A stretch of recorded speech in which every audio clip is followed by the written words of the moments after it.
Hey folks, so I'm going to show you kind of how to start opening up class policy. So the first thing you're going to do is install class policy on your computer by going down to this white bag right here and opening up the App Store and searching for class policy. You're going to want to scroll down to get to apps, and it is this right here. So you're going to click on that, and then you'll see a button that shows up right here that says Get. You're going to click on that and it will install class policy on your device. So we're going to close this window, and then to open up class policy, you simply go to the Windows icon on the bottom left-hand corner, click on class policy, and it will ask you to sign in.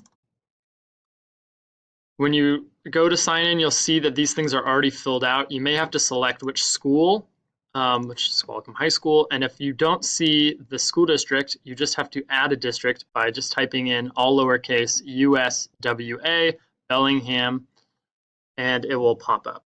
Your username is your Microsoft 365 account, and then the password is your first name, all lowercase, according to your email.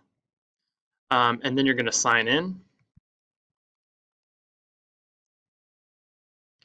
And here's where you'll see a dashboard of all the different classes that you have. For each period that you teach, you'll see two of these tabs, and it's important to distinguish which tab has to do with semester 1 and which tab has to do with semester 2.